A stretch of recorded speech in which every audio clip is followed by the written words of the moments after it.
Are you passionate about the power of psychedelics and eager to deepen your personal and professional knowledge?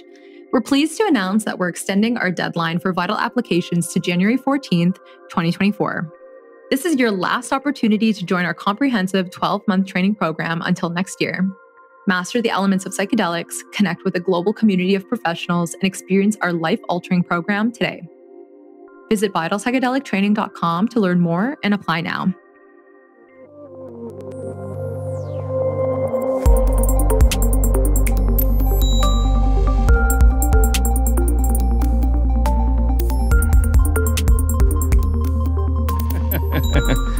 So, ready? Let's do it. All right. Hi, everybody. Welcome back to Psychedelics Today. I'm in Ocean Beach, San Diego with Mike Margolies. How you doing? Hey, what's up, man? Welcome to OB. So fun here. Thanks for showing me around and doing this. This is great. So I've known you for quite a bit of time now. I've been kind of collaborating on and off in the space for years. And now you're helping with the Global Psychedelic Society, and which is a really exciting project, connecting all the societies together to, we're stronger in numbers, right? Is that a line from Planet of the Apes, like apes stronger together? I think so. I just did a lot of hand gestures, everybody. Yeah. Well, tell me a little bit about Global Psychedelic Society. Yeah. What is it? Thanks for the toss there. Maybe I should start by sharing about like what psychedelic societies are. I'm sure a lot of people listening know, but maybe not everyone does. But psychedelic societies exist all around the world, and there's San Francisco Psychedelic Society was the first one, and there's psychedelic societies in many cities. There's Baltimore Psychedelic Society, Czech Psychedelic Society.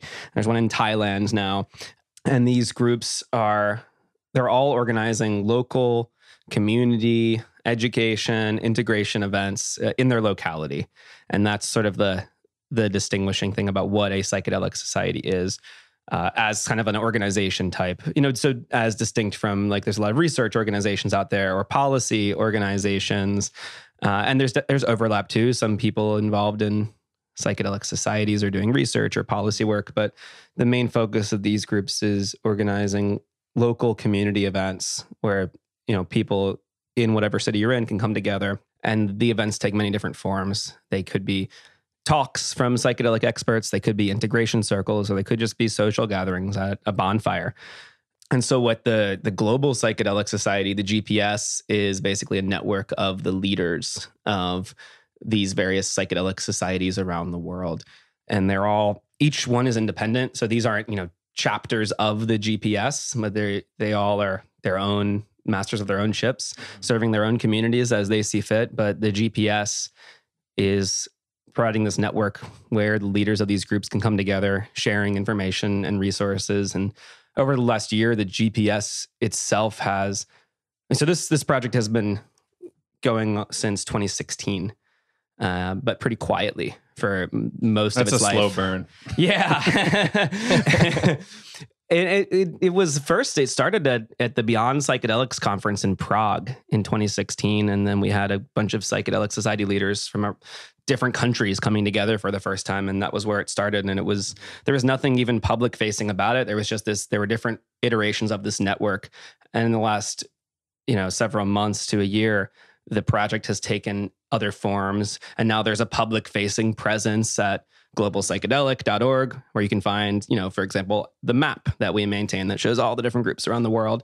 And now we have a team within the GPS too. Our work on the GPS team is to serve these psychedelic societies. And we've got a whole bunch of projects we're doing to support these different leaders. And I could go into that too. So it sounds lovely, and it sounds kind of like just a really open situation. Like, is there anything that so there's organizations that kind of are refusing to collaborate with GPS. Is there can you see a reason why they would want to refuse to talk to you guys, in terms of clubs or whatever else is going on out there? I can't think of any. Yeah.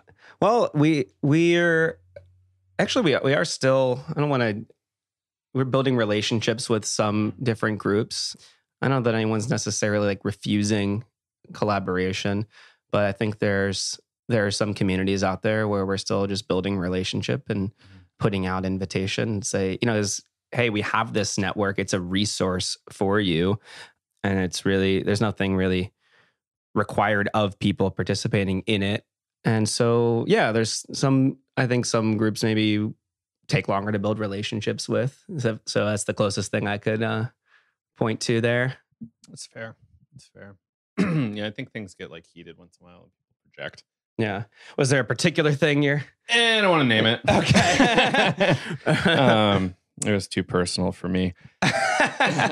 So, yeah, like, it seems really non-dogmatic. It seems like come together, share resources. Great. Like, yeah. What's the opposition? I can't see anything, So I just love that the project is happening. So more about GPS, like who have been some of the, you don't have to give everybody credit, but like in the last like 3 years, who have been some of the leaders in the project with you, or people just kind of like doing the work?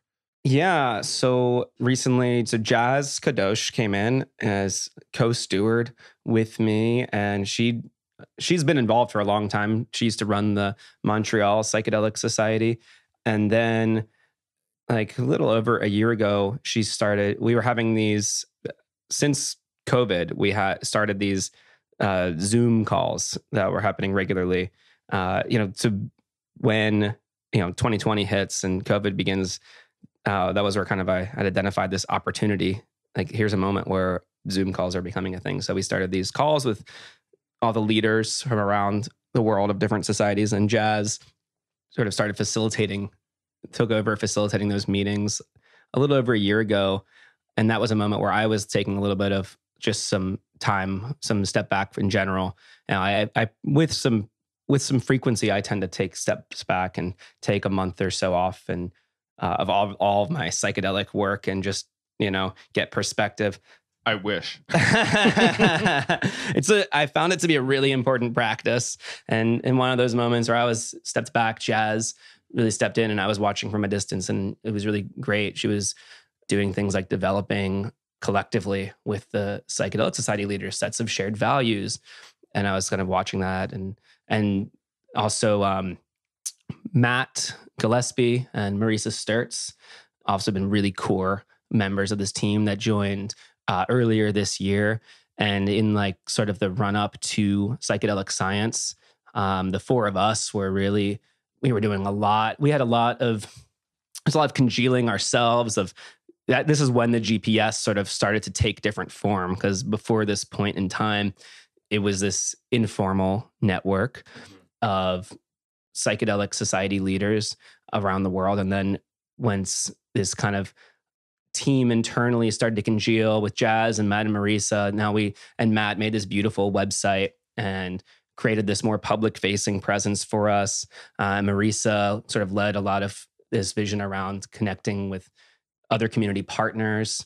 And then the whole thing started to like really grow, and it continues to grow.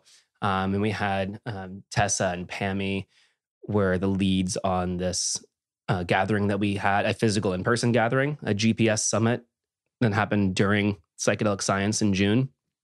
We did sort of an unconference format, which is a vision Marisa and I had talked about way back in 2018. And there's some video of that somewhere, of that conversation. It was like, let's get this people together for an unconference. And Pammy and Tessa really held that and brought it to life. And there's a bunch of other folks that are joining under the fold in all kinds of different roles now. It's really exciting watching it develop. Yeah. I was there for the first half of that. I think I had to pick somebody up from the airport, and then Kyle jumped in. I forget. He was doing something clinical in the morning and then showed up like right when I was tapping out, pretty much. It was a really fun event. Oh, I think we might be talking about different ones. Yeah. We are. I was at Denver pre-MAPS. Yeah, so this was you're talking about Marisa's leadership summit. Mm-hmm. So there were two different things. Okay. So Marisa held a psychedelic leadership summit with all different folks coming together, and then we also had a GPS summit. It was like a day or two later, and that one was specifically for the Psychedelic Society leaders to come together. That's dope. Yeah. How many people do you think were there? We had, I think, about 70 different leaders of different psychedelic societies. It's like super geographic diversity. Yeah. That's awesome. I mean, it was definitely more, US based societies, but we'd had several folks from European countries there also. And we also are one of the projects that's kind of emerged out of that. The European folks who were there had a breakout. So the format was people were breaking out into whatever topics spoke to them. And one of those breakouts was around creating regional networks. And so the European leaders that were there started talking about, hey, what would it be like if we created more of like a European sub-network?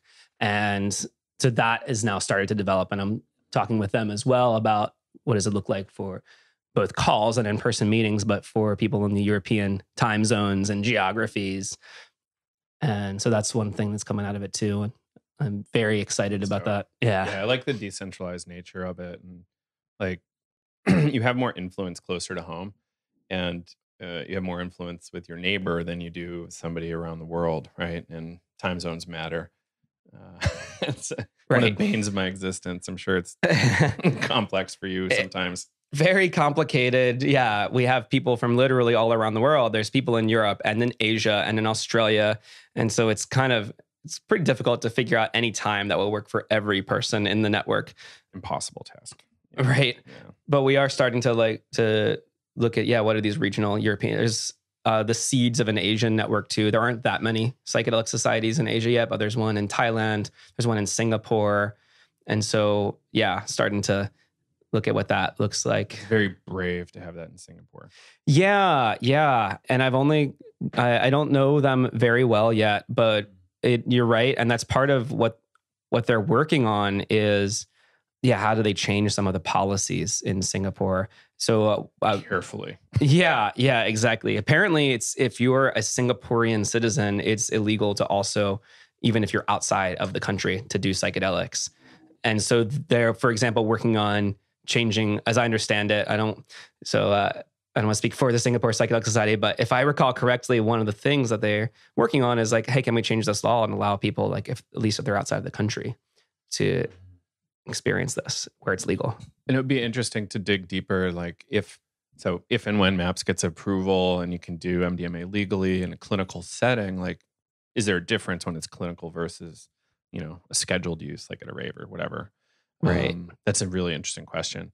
I would love to learn more about Singapore. That's so cool. Thailand, I know, had some strict laws, but obviously more chill than Singapore. Yeah, it seems like there's some laws changing in Thailand too. I don't know the details of that, but I did see something. I totally forget it at this point, but yeah. There was something at Psychedelic Science. There was like a mushroom retreat, and I don't know enough about Thai law. They claimed it was legal. Well phrased.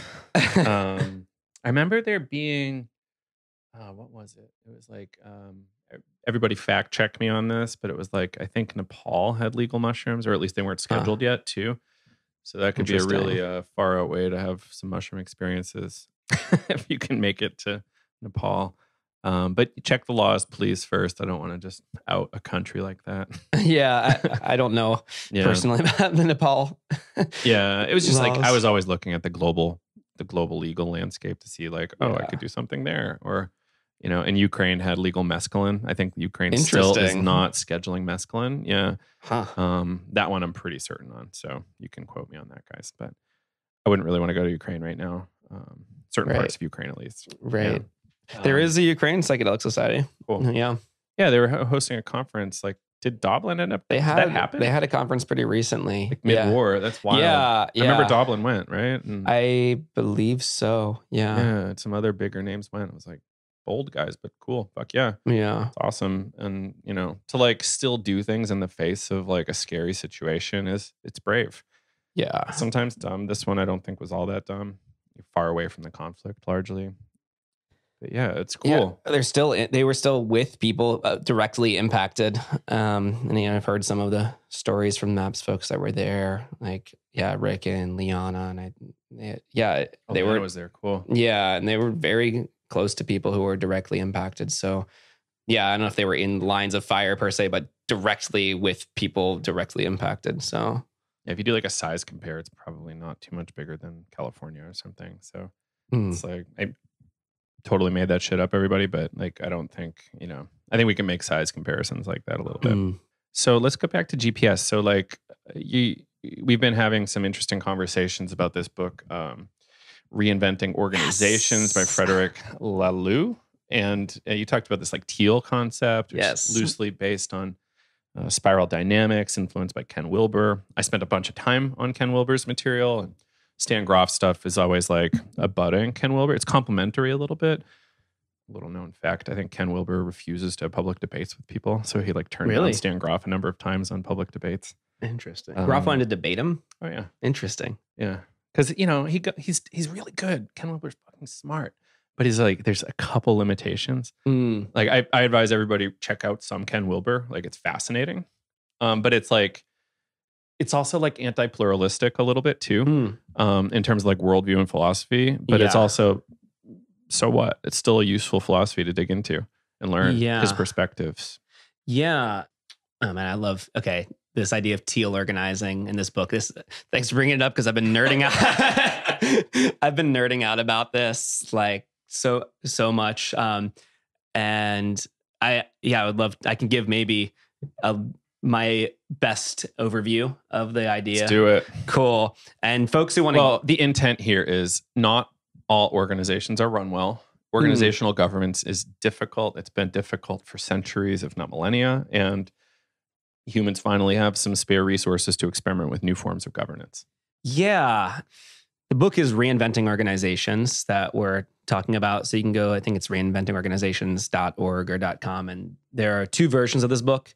One is the one you pointed to on my bookshelf here is this 300-page book that I read this summer. There's also a shorter illustrated version that you can read in basically one sitting. So I'd highly recommend that as a starting point. I've read the short illustrated one twice now. And so it is about, I guess on the surface, it's about managing organizations, but it actually is like a spiritual text in a lot of ways. Actually, let me put, what is the subtitle? Influenced by Ken Wilber, it kind of has to be in a way. Yeah. It's influenced by Ken Wilber and other folks too. So the subtitle of the book is A Guide to Creating Organizations Inspired by the Next Stage of Human Consciousness. So... so it's very psychedelic, and to frame this right, it's great that we're here and we're advocating for psychedelics and we're building these psychedelic organizations. But if we're here advocating for psychedelics and psychedelic research and policy and community, how do we actually embody that, right, in our day-to-day life, in our work life? What does it mean to be psychedelic? And I think this is really important because so many of the psychedelic organizations are in many ways embodying old stages of consciousness, if you will. Old paradigm thinking. Old paradigms. And so we have to also change how we work, change how we live. We have to embody it. And if we can't just talk about... Sounds like integration. A little bit of integration work, yeah. Disintegrated. It's not enough for organizations to be focused on or be talking about psychedelics, but we have to embody it. And so what this book goes through is it lays out different stages of human consciousness and how at each stage of human consciousness, there's a corresponding way of organizing. And so it is drawing from Ken Wilber's work and others. And it has a color code. I don't think the colors in this book are exactly the same as Ken Wilber's colors, but in this book, the progression is red to amber to orange to green to teal. And I can try to give like a really brief overview of to my best ability of what that is. So red consciousness corresponds to the earliest forms of human organizing. So think like tribes, right? There's like a chief in the tribe. So before humanity reached red stage consciousness. I was thinking like the opening scene of 2001: A Space Odyssey with like bones and clubs. Yeah. the monkey that grabs the... I have the power now. Yeah. I mean, basically, yes. So in a red organization, there is a strongman leader. Usually there's also violence that is keeping the power. There aren't formal hierarchies, but there's really informal jockeying for power all the time. So the modern day equivalent is like the mafia. Think about like that is what a red stage would correspond to. So then amber consciousness, amber organizing adds on to red this idea of actually having hierarchies, of actually having a pec. So think about like the Catholic Church or the military.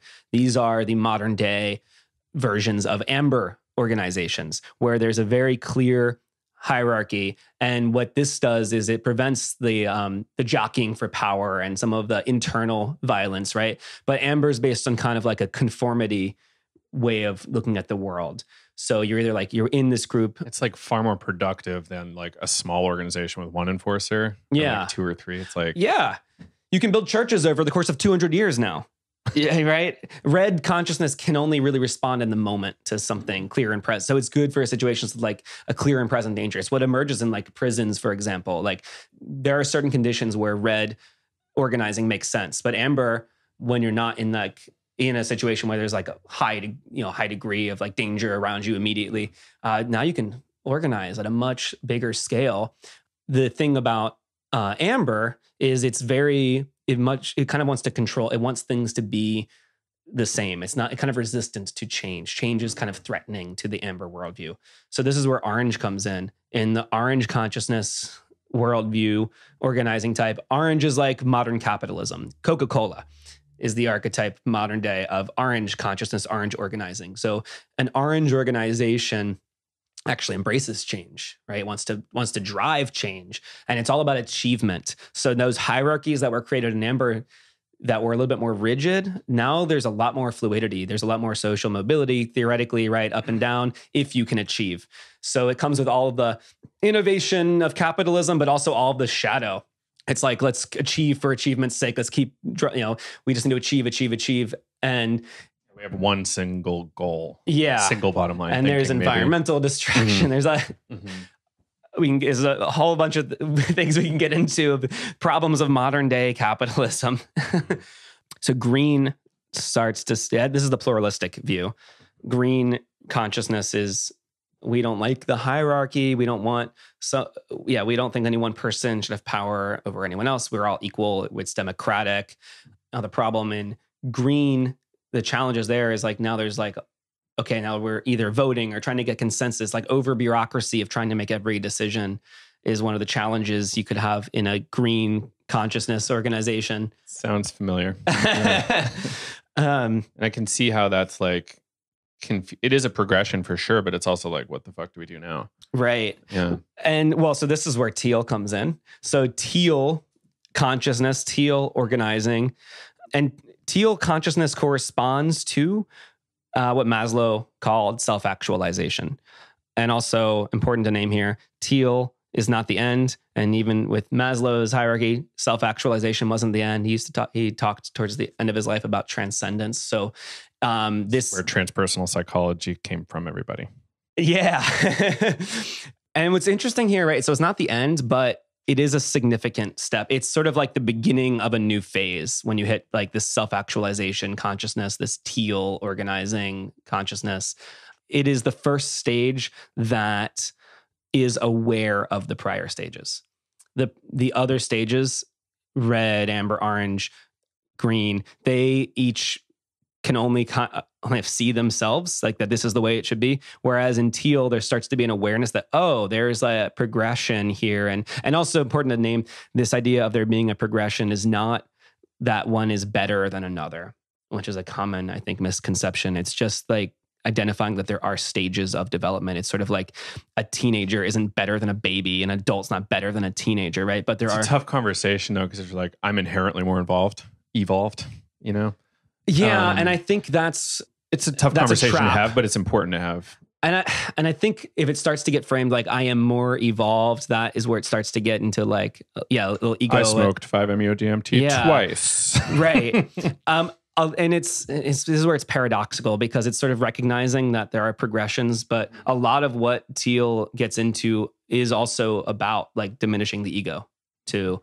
There are sort of, there's three main breakthrough principles for Teal organizing that are described in this book. And I can go into a little bit more detail in each of them. There's self-governance, wholeness, and evolutionary purpose. And so the wholeness piece actually is around like, you come into a lot of times in the workplace, we have our work masks on. And so it's about dropping that mask, and you're coming into the organization as your whole weird self. Maybe some of us are weirder than others. Maybe.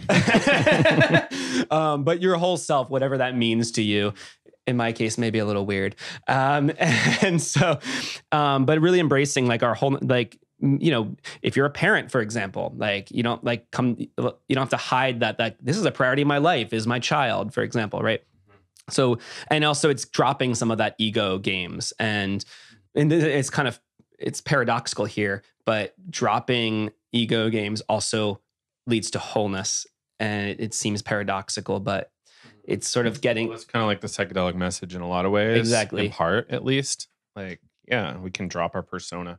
It's like Groff reframed it for me once. It's like this whole concept of ego death is more so like our persona, or our persona and our masks go away temporarily. Yes. It's not like you die. It's just like the masks slip away temporarily, and you kind of feel more whole, I guess, is instead of fragmented, like my driving face versus my work face and family face. Yeah. Another interesting analogy here as you're talking, it seems really in line with Tim Leary's 8th Circuit model of consciousness, and how like there's this terrestrial and then there's more extraterrestrial kind of, because he was a little bit more materialist than the average bear in our world nowadays. But like he was talking about more spiritual things up here and more physical things down here, like survival needs, and then like higher things.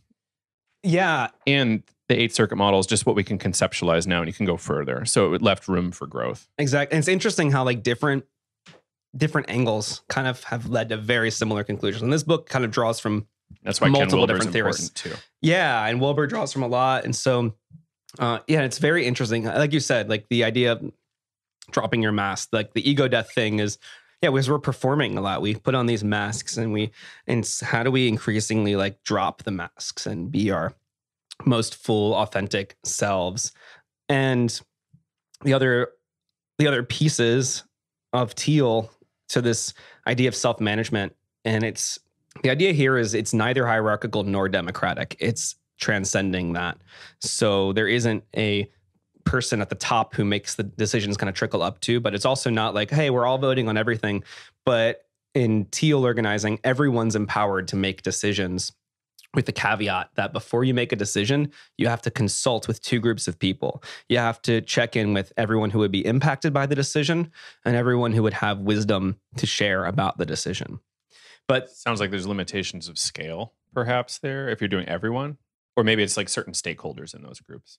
Yeah, well, actually, it scales really well, is what's beautiful about it. Checking in with everybody seems impossible. So it's one example in the book of one of the organizations. I think it was one of the nursing organizations. And like, so there... Oh, that's dope. Yeah, that's one of the examples here. I believe is in the Netherlands. Is one of the prime examples they draw from.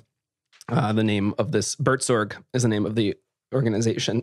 Interestingly enough, as a side note, paradoxically, right, these decentralized organizations, at least at this stage, seem to require someone who's like a leader to like, and so like the person, there is a role of like, in quotations here, the CEO founder figure, but the role of that person is to uphold Teal standards. So the example they give is like the guy who's the CEO, quote unquote, of this organization, when he's trying to make decisions. And so the idea is the bigger the decision, the more people have to be consulted. So when he's thinking about making decisions, he'll make a blog post on their intranet, and it goes out to all the nurses. And then over the next 24 hours, he sees what people comment. And if everyone's commenting like, yeah, this is great, awesome, like, cool, makes the decision. If he's getting different feedback, like, no, we don't like this, he then takes more time with it and he integrates that feedback and then does another pass at it. And you don't and again, it's not voting either. The person making the decision, and usually the decisions, I mean, some of the decisions he would make in this case, but most of the decisions go to the team level, to the people on the ground, whoever's closest to the thing. So, in the case of our GPS summits, for example, the people that are running that project get to make the decisions. So whoever's closest to it. Decentralized decision making, which is great as long as everybody's like in alignment in certain ways, right? Yeah, and like sometimes you might get conflicting advice, so you don't have to take anyone's advice. You have to do what anyone says, and there isn't a vote, but it's about, the key here is it's not about the power dynamics, it's about relationships. So if you don't take someone's advice seriously, they're not going to take your advice seriously. So it's less based on like, oh, you have power, someone has power over someone in the hierarchy, and it's more relational. And that's what it's built on. It's a network. In this kind of organization, you're talking about a network of relationships. So it's it's just a different way of thinking. And there are, I guess, like to clarify also, there are hierarchies. It's not to say that everyone has equal power. That's the green view. The pluralistic view is everyone has equal power. Teal is not about everyone having equal power. It is about everyone being fully powerful. And within that, there are natural hierarchies that emerge, just like in nature. And these palm trees out here are not going to be the same height as like the bush, but they each can be fully expressed. The self-actualization thing, and like finding out your purpose, dharma, whatever it is, and doing it. Yeah, you want everyone in the organization to be fully expressed, and then what leads to. That's good phrasing. Yeah. And then the last piece is this evolutionary purpose. And that the idea here is that the organization is thought of as a living being unto itself with its own evolutionary purpose. And everyone who's in it is a piece of that organism. And all the people are sensing where this organism wants to go. Mycelial thinking. Yeah. It's fun. Very much so. So that's my nerdy dive into Teal. So you're trying to implement this at GPS, or you're working on it? Yes, exactly. And I wouldn't say that we are fully Teal yet, but that is what I'm working on actively. In a lot of ways we are. We have a lot of Teal aspects on how we've always operated with a lot of these principles. And as I'm getting deeper into it, I'm seeing like, okay, this is where we need to go to become even more Teal. And there's groups like the UK Psychedelic Society that already have been operating Teal. And so, and they've been really generous, I think, sharing with us some of their processes and how do they actually implement this in practice? Like, what are their actual processes? And so, currently working to bring the GPS into a place that's more Teal. And I think that's also the thing that's going to make it successful ultimately. And it's a spiritual process for me personally too, right? Like it's a lot of like, I had a lot of, I feel like it's my baby. I've been like just kind of helping this to come about. And like, I have to also myself let go of a lot of my own ideas and preferences. And so I have a whole process. Thought you were going to be a doctor. Now you're wearing tie-dye. Yeah. Yeah, exactly. It's like the GPS is its own thing and I don't own it. It is its own thing. And so what does it want to be and how do I support it being its own thing? And also, I think this model is, yes, I'm working on it for the GPS. And I think it's also a great model for individual psychedelic societies. And actually later today, in just a few hours from now, we have a meeting here. In the local Psychedelic Society here in San Diego is the Aware Project. And Ladybug, who's been given kind of custody of this project recently, wants to organize the Aware Project in a way that is aligned with these Teal principles. So we're having an event tonight where I guess it'll all have already happened by the time this podcast airs. But from this present moment, it's still the future.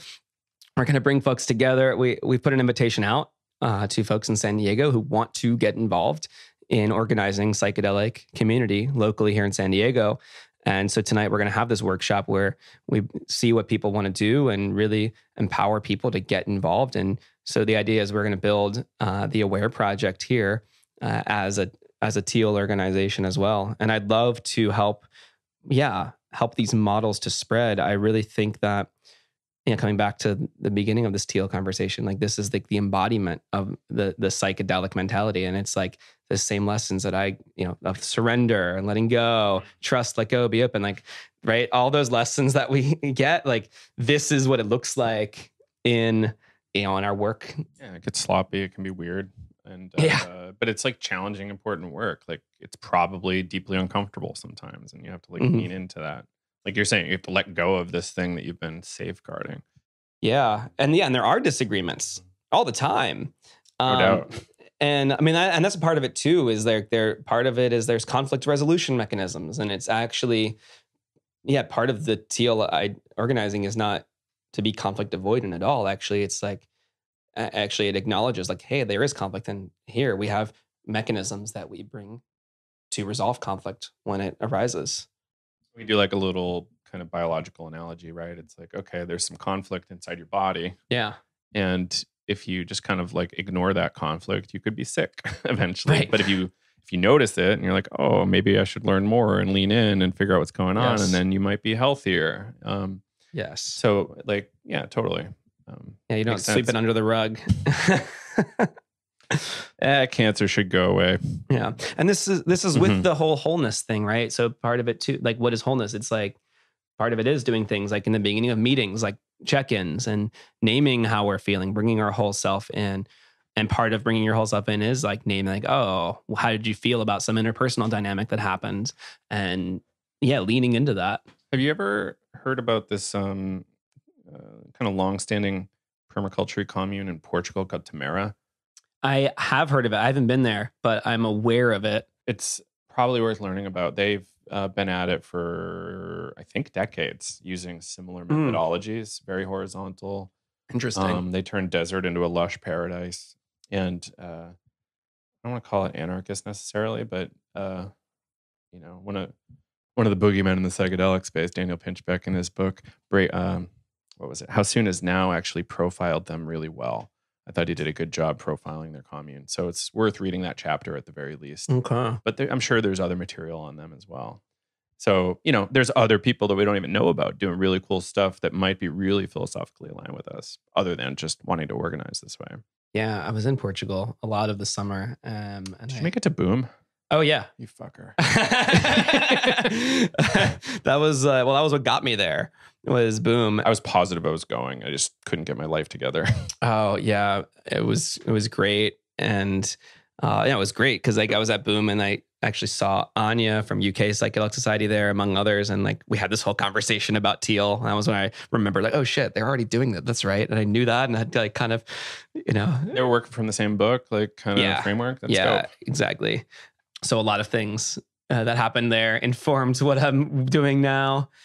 And that became a whole series of adventures in Portugal. All sorts of fascinating stuff over there that like I don't believe the American scene is super aware of. The more I learn, the more I'm like, what am I doing here? That sounds so cool, but I don't know how to speak Portuguese. So, oh, you can learn. That's true. I learned a little bit, not enough to hold a conversation fluently, but So is Boom. So the way I've been, if you're okay to transition a little bit. Yeah. So the way I've been framing Boom internally is that it's kind of like Europe's burn, but I know it's not a burn. It's substantially different. But like, do you have any kind of like high level comparisons? Like how is it similar? How is it different? Have you been to Boom before? Zero. Yeah, Boom is great. Well, so it is a festival, right? In that, I mean, burns, there's no money. You're not supposed to call it a festival, but yeah, totally. No money. Yeah. You're not supposed to call burn a festival. Oh no, not calling. I'm making a distinction there. Not saying that as distinct from a burn. Burn is burn. Boom is a festival, okay. Which is different than what so at a burn, differently than festivals. There's no money, right? There's all gift economy. At Boom is a festival, and there are vendors, and you can buy things with money. So that's one really key difference. But there's definitely like a burner vibe to it. It's not, but burns are more decentralized. Burns are more like everyone who's there is participating and creating things.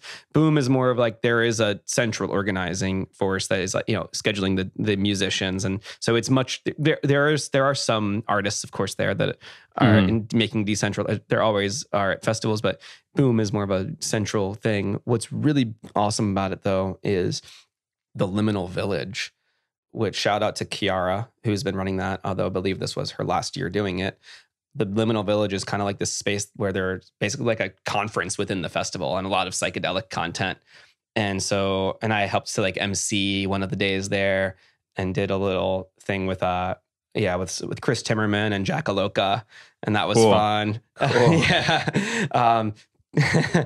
And they're both on the list. I want them on the show, but I've not been able to secure them yet. So you should get maybe them in the future. Yeah. Yeah. Well, if you don't, I'm sure you're connected. If you're not connected, I can help you out with that. But yeah, like the liminal village is great. And what was cool too, like Boom, there were actually multiple European Psychedelic Society leaders at Boom. So we had an actual GPS gathering within Boom, where we had the different Psychedelic Society leaders who were there. We all came together, like, so it was mostly European folks. And so there was more of like this European sub-network of GPS was sort of continued to be seeded and nurtured there. Yeah, Boom is great. I definitely recommend it. It's too bad Kiara was not going to continue on the liminal village piece, because that was a core. Will Liminal Village go away, or just new leadership? I think new leadership, but cool. I'm not sure. Mm-hmm. But that is one of the things that was amazing about Boom. The other piece too that's important to name is the state of the art harm reduction. So cosmic care. Well, nationwide, decriminalize drugs. Exactly. And there's some nuance to that, because it's yes, drugs are decriminalized in Portugal, although it's not the fairy tale situation that it's put out to be like, oh, we should do it like Portugal. And that's the example everyone puts up. But there's still penalties for doing drugs. If you get caught doing drugs, you can have mandated treatments and this kind of thing. There's a lot of ways where it's not really fully decriminalized in the way that it's presented. Thought the treatments were always like, you have to go in front of a panel and then you could consent to the treatment. Are you ready for treatment or not? But my understanding is that there is some amount of coercion. Maybe it's more subtle than, it's not like here. It's way better than in the US. I want to learn more. Yeah. And like there's some Portuguese harm reduction folks that could probably speak to this a lot better than I can. But hopefully I'm not misspeaking here, but my understanding is it's not completely like if you're just doing drugs in the street, like the police can fuck with you. And there's a class aspect to it, right? So lower income folks, for example, might see more police attention than if you are at Boom Festival. And at Boom Festival is like, that's one thing that's nice about it, is there is this sense of like, very contrary to Burning Man, where it's like Burning Man's it's known for having just crawling with like undercover cops from every agency. And you kind of have to like, there's this way you're like, can't fully trust people. You kind of look over your shoulder a little bit. It sucks. It's like the worst part about Burning Man. It's like that you can't fully trust. When that doesn't, at Boom, it doesn't feel like at least that. around drugs. Around drugs. But drugs are a part of this. Let's like be real here. People do drugs at festivals and burns. Oh my God. So, and at Boom, there isn't this sense of like, oh man, I gotta like, and the harm reduction is amazing, state of the art. So cosmic care is kind of a combination of what we have here that in the form of both Zendo and Dance Safe. So the cosmic care does the Zendo kind of thing, which is the psychedelic peer support. People having a difficult trip can go there and you'll have people there sitting with you. And they also do the drug checking thing that Dance Safe does around here. Integrated in cosmic care. It's integrated in cosmic care. And literally they live during the festival, they'll have, like I saw this screen on display that was like, here's the live results of the drugs we tested and the quality. Like, here's how much of the cocaine was cocaine. Here's how much of the LSD was LSD. And you can get stats and like, they have warnings out there when they're like, hey, look out for this particular like Darth Vader pill because it's got 250 milligrams of MDMA. It's a really high dose, so maybe do half. Like, so this sort of information, like valuable harm reduction information, is being live communicated to the festival participants transparently. So there's not like this game of like, we know drugs are happening here, but we're pretending like they're not. Like, no, it's like it is fully acknowledged that this happens here. And there's a full approach of, hey, let's do what we need to do to keep people safe. We acknowledge there are drugs here, and we want to communicate to people like about safety. I love that. That's really fucking awesome. And that's one of the biggest reasons I wanted to go, is just like understanding what this, next generation like drug situation looks like at Boom. It's inspiring. Really, really inspiring of like, wow, I wish things were like this here. And like the, next level up is like, oh, cool. There's vendors where you can just buy tested known quantity pills at the festival. Right. Yeah. And like, that's pretty fucking cool to think about, what's so much better about what we're dealing with. Were you at Horizons when the woman who ran the Loop was presenting about their project in the UK? They did a pilot study, and like, I think they reduced hospitalizations by 80% by doing on-site checking. Okay. I'm aware of the Loop. I don't think I saw this particular talk, but that makes sense. Yeah. Chatting too much. Right. That is definitely my MO. The curse. Yeah. But it's so fun. But yeah, it was just like, that's the one thing I'll always cite is like, look at that success in another Anglo country and like, fucking epic. Well, and it's really obvious, and I'm preaching to the choir here, obviously, but it's like, if our intention is we want to help people not get hurt by drugs, then like, let's take action to help people like reduce the risk of drugs. Clear in enforcement, law enforcement, all this stuff. Adding harm is not preventing harm. So well put. Yeah. And then and we get about 13, 14 minutes. Do we have time to talk about Burning Man? Oh, we can try. Yeah. I had the best time. Very transformative for me too. Yeah. Being in, a tent, like in very close proximity to all your friends for like 3 days or whatever it was. I transcended space and time a few times, of course, but it was amazing for me. Well, let's hear it. What happened for you? Where do I begin? So you have to set some context here. I was a hard no on going to Burning Man this year. I had no interest. I was over it. The week before Burning Man, I'm still in Portugal. I had stuck around Portugal for a few weeks after Boom. Yeah. And I'm in Portugal. It's the week before Burning Man. I'm flying back on Friday before Burning Man. And this is all of a sudden this like, I don't know, just keep getting different signs about Burning Man from different angles. And I'm starting to pay attention, like what is going on, And I was like, am I going to Burning Man? And I start to love that you're questioning it like that.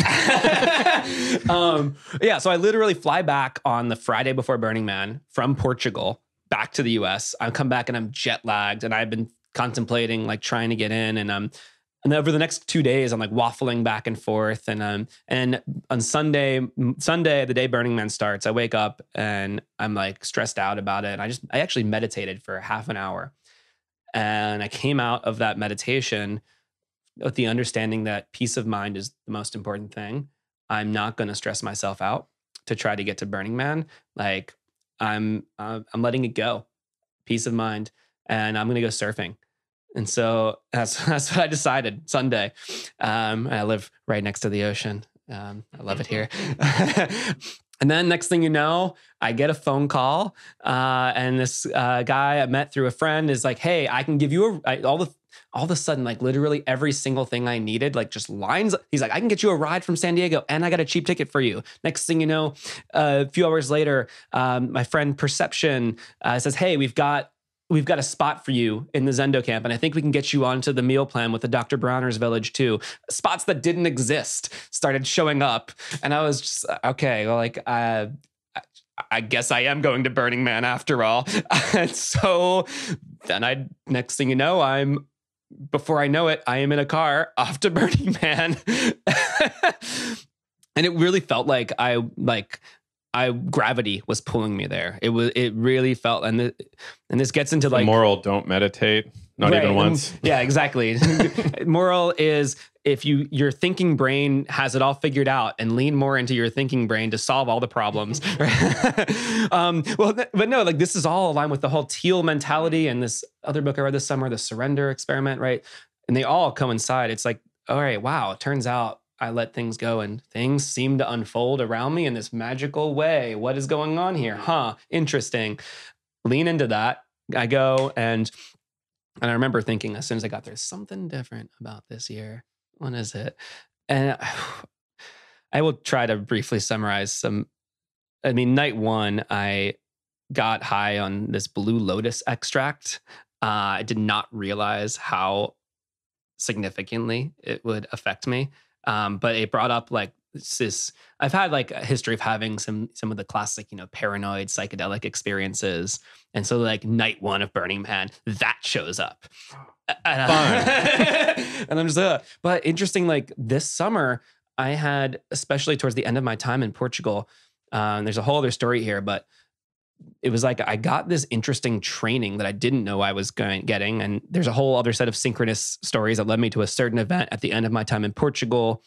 And all these new tools I learned, that like somatic awareness and processing tools that I learned like literally the week before. And now this time, this trip comes up again. Instead of like going into the stories of like what I think's happening, what I want, what I don't want, I was like, wait, what is the experience I am having right now? And I just went into like, what am I feeling? Went into my body, and I was like, what is the feeling of anxiety? Look, and it was like, oh, my heart's beating faster. My face is getting flushed. And like really spent time just feeling the feelings that I was feeling versus like kind of bypassing them by going in deeper into whatever stories I was making up.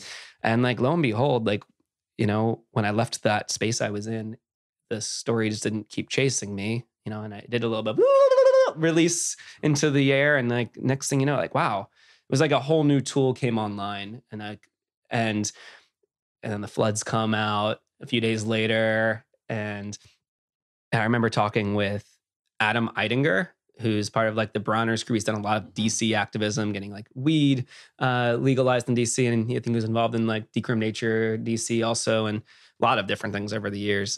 He's showing me this. He told me he had dreams like in April about the flood. And he showed me AI art he made in April that looks like photographs of the playa flooded. Whoa. Yeah. And I was just like, what the? But in his dreams, it keeps raining and it becomes a lake again. And, before this point, I was like kind of taking it all and like, oh, this is so fun. And so I was like, wait, is it this? Oh, this is serious. Okay. Oh, like, are they calling like the National Guard? Like, what's going on?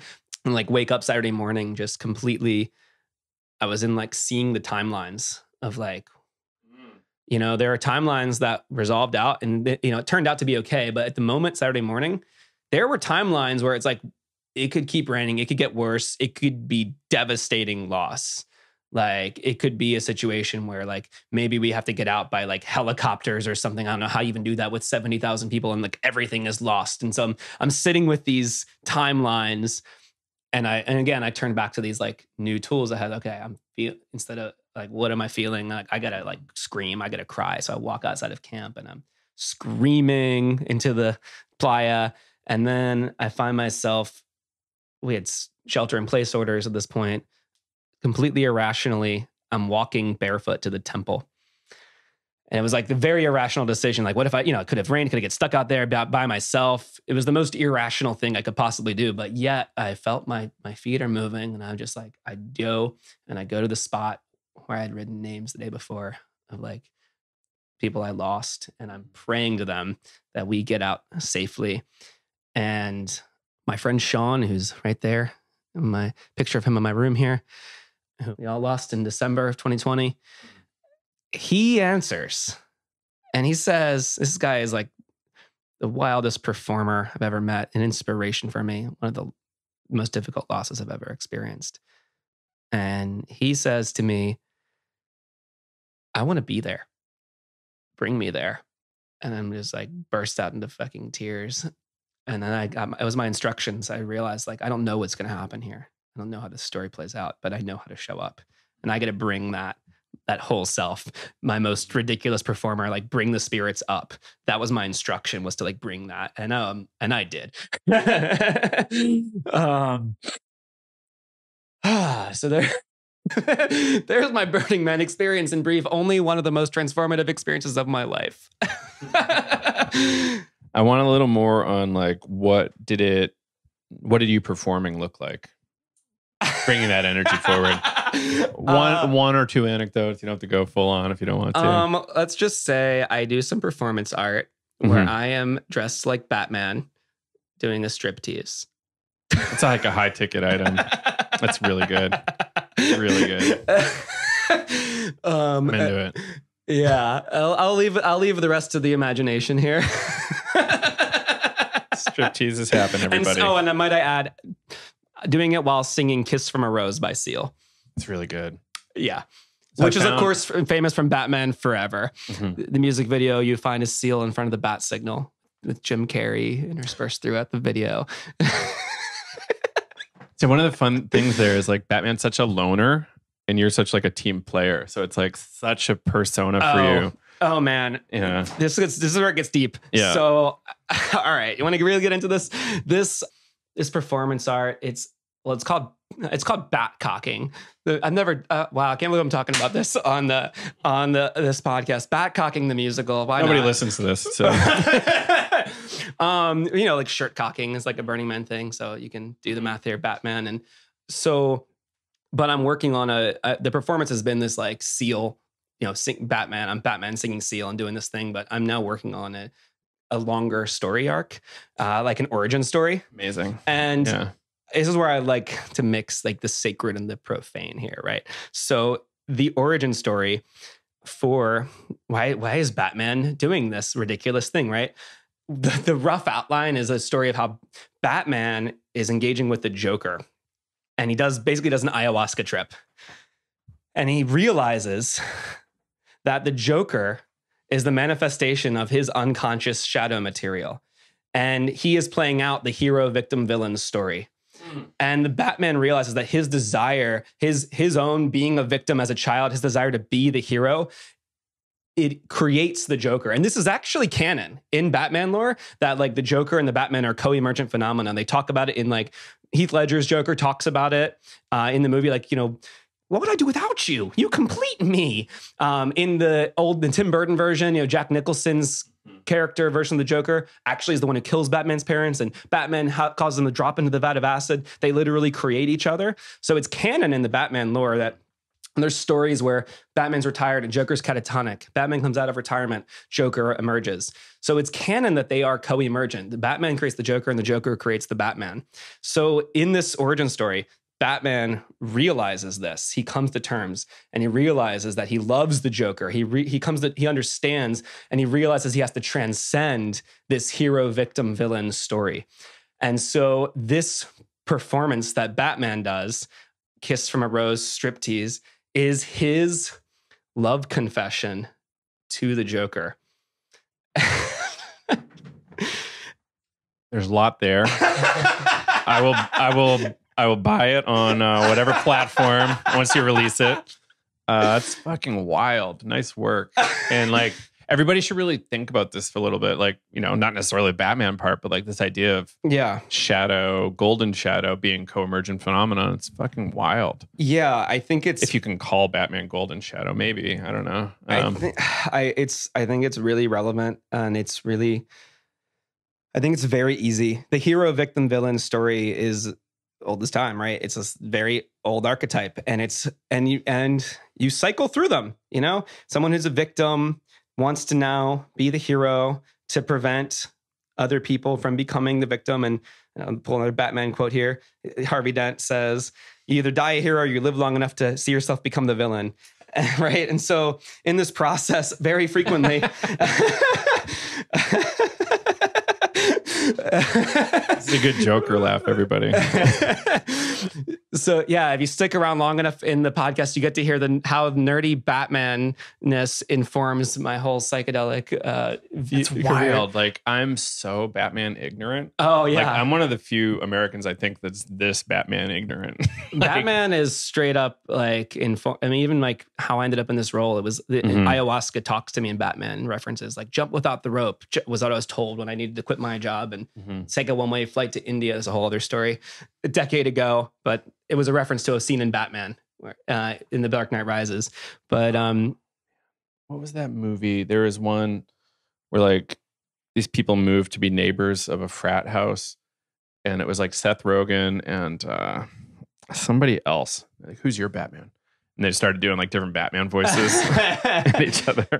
I mean, it's so silly. It is really like, I mean, it's one of the biggest myths in America to this day. No doubt. Very powerful. And this is the piece of it that I'm so in. I mean, I like of course, part of this is me being silly and ridiculous and absurd, like the absurdity of like, Batman stripping, right? But there's also, I want to use that to get into this real thing, like, Batman is our version of that hero, victim, villain thing, and it is canon in there. But like, my version of the Batman, where I was like, he's coming to terms with this, and this is something really important because it's so easy to think I'm the hero, therefore, and there's a myriad ways we can apply this today, and therefore everything I do is justified because they're the villain and I'm the hero, and we play this game out over and over and over again.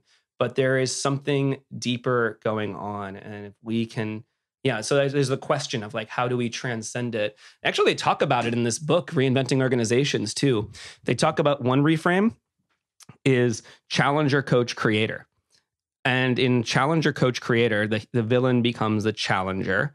So they're still presenting a challenge, but slightly reframed from like this idea that they're evil, but they're a challenger. But instead of the hero, there's a coach. And so the hero isn't protecting a victim who is helpless, but they are a coach helping someone who is a creator. So instead of a victim, the victim is now the creator. You're not a victim, but you're the person it's your job as the creator to create something different to overcome this challenge. And there's a coach to help you overcome this challenge. So hero, victim, villain to challenger, coach, creator is one way to transcend that archetype. And maybe in the context of Batman, the people of Gotham cease to be the victims, but now they become the creators of their own destiny. It's gorgeous. And like to further kind of like support this concept, this whole concept, like a big topic in Esalen and elsewhere, like Jodorowsky, is like psychodrama. And like this idea of actually making your psyche performative and like making it external so you can understand it better. Because if it's all internal, like how much do you understand it really? But if you play it out, like family constellation work does this, and that's adjacent to psychedelic work. And like play out that drama and see what you can learn about your thing that you're dealing with, right? Yes. And it's, that's exactly what I'm trying to play with here. Like, what does it look like when... And I just have enough of a Batman nerd. I can like go deep into the lore here and play it out. Let's see what happens. And I haven't written all the details of the story, but that's the arc. And it feels, it's always relevant, but definitely relevant in the times we're in now. Thankful. I just watched like the Jack Nicholson one somewhat recently, like nice. Within the last 4 months. Ever danced with the devil in the pale moonlight? I haven't watched. I've heard that line 1.5 million times, right? But like I've just never watched it. I'm like, I'm busy. I don't know what I'm doing. Classic. Like Super Mario or some shit. I don't know. But you did watch it recently. Oh yeah, which seems like a good, appropriate synchronicity here for this conversation. So you saw how they created each other, and he even says it, like, you created me, I created you. Oh yeah, it was wild. Yep. He's so crazy. It's incredible how crazy these guys show up. And like I watched the new Joker. What was the newest one? Heath Ledger. That was the super crazy one. Heath Ledger was in the Christian Bale Dark Knight. The Joaquin Phoenix played Joker in the standalone movie. That's what I'm thinking of. Yeah. I did watch that, and that was wild. That took me like 1.5 years because people talked so terribly of it. Yeah. Well, I think in terms of social impact, in terms of creativity, it's amazing. This is really interesting because, I think one of the critiques of it, right, was like, oh, you're kind of like justifying it. You're saying you're like sympathizing with the Joker, and you're saying like this is okay. He acted this way because this happened to him, and that's okay. But I think that's missing the point. It's not saying that any of the terrible things the Joker does is okay or justified, but it's contextualizing the broader context that this was created within. And that's the part we miss when we just label something as evil, and we say, oh, you're evil. There's context. People aren't in vacuums. There's something that created them. And that's what this movie showcases. And again, it's not that people doing like terrible things. No one's justifying it, saying it's morally okay. But if we actually want to do something about it, if we really actually want to change this cycle, we want to transcend this cycles of violence, these hero, victim, villains, like let's actually be honest with ourselves. Let's look in the mirror a little deeper and let's figure out like, well, what's the underlying thing that's going on here? And that movie shows that. It is really hard to watch at point. I was emotionally impacted watching that movie. Like I remembered like my heart beating like at that last scene. I was like, oh my, this is intense. It's incredible. It's pretty much a masterpiece. I think. Yeah. If a film makes you feel something that deeply, it's a masterpiece. And that's what I remember thinking coming out of that. I was like, wow, I don't remember the last time I watched a film and felt this much. Mm-hmm. So I think it's brilliant. There's a sequel coming out too. God. Lady Gaga is Harley Quinn. No, yeah. Amazing. I can't wait. I think we're just becoming like the Batman promo Psychedelics Today episode. We're not getting any money from the Batman franchise, everybody. I kind of wish, but I wish too. Come on, DC, hire me. I'll be, I will, you won't regret it. No, yeah. Like, I'm into it. Yeah. We'll DM this on to them on Twitter. It's like me tagging Walmart on Twitter going, yo, when are you guys going to start selling LSD? Like, can't wait. It's one of my new jams. Anyway, Mike, let's kind of wrap here. So where can people learn more about your work and GPS? Yes, thank you. So globalpsychedelic.org, and that is where you can find a map. There's about 300 plus now psychedelic societies around the world that we're aware of. So on our website, you can find a map, find your local community. If you are looking for a community, it's probably in your neighborhood. And if it's not, you can also reach out to us. We're starting a mentorship program soon to help people start new. Amazing. Yeah, it's kind of in the works. You know, one of these many projects that we have in the works for GPS.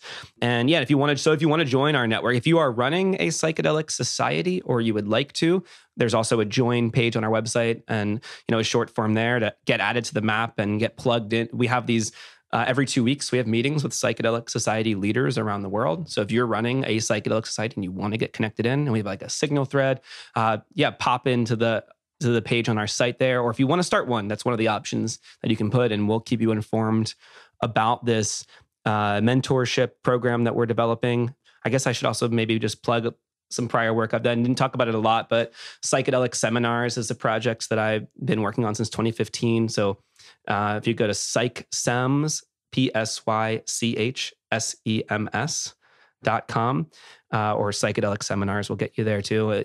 I've got videos of lots of interviews and events and I've done over the years, for many years. And there's free content available there, hitting on a whole bunch of topics. And let's see, I think I hit most of the things here. I want everybody to watch the Michael Pollan one and how fidgety he is. It's so fun. I loved the talk and the conversation. You did a great job there. Thanks. But I particularly loved him like repositioning your cup and the plants. It was so fun. That was a really cool one. That's the biggest event I've ever done. Is that in Berkeley? That was in San Francisco. Cool. That was at UCSF in 2018 when his book came out. I feel really good about that one. I look very different in that than I do today. True. But yeah, that's definitely like a great resource. There's a few that are really nice out there, like Bill Richards from Johns Hopkins. I'm really happy with that interview too. There's a lot of really good ones. And on Instagram, that is PsychSems is the handle there, Global Psychedelic Society. My handle on Instagram is Jester of Amazon, which is that's ayahuasca experience I was alluding to. I was in the Amazon and I encountered jesters, which I realized, this is like me. And so this is one of my core kind of like archetypes here, which maybe of some of the stories I've shared here illuminate that. So Jester of Amazon is where you can find me on the gram. All right, Mike. Thanks so much. Thank you. Absolutely. Thanks for doing this. Thanks for popping in here to OB San Diego. It's really awesome seeing you, man. Yeah, likewise, man. And let's see, why so serious? And there you have it, everybody. Mike Margolies, Global Psychedelic Society, PsychSems. Check out his work. Follow him online. He's very active, has a huge heart and is definitely somebody I big time trust in the space to be acting authentically and with integrity. And I think this episode kind of shows in a lot of ways how he's showing up and is helpful for the space. So please do support Mike, follow Mike, check him out, say hi, and tell him you like the podcast. All right. I think that's it, everybody. Thank you all for tuning in to this episode of Psychedelics Today, learning about, I wish it was so long ago we recorded this, Blue Organizations. I can't remember the thing, but it was fun to talk about new possible organization design, Global Psychedelic Society, and much more. All right. Hope you all have a wonderful rest of your day, and we will see you on the next episode. This is Joe Moore signing off for Psychedelics Today. Bye-bye.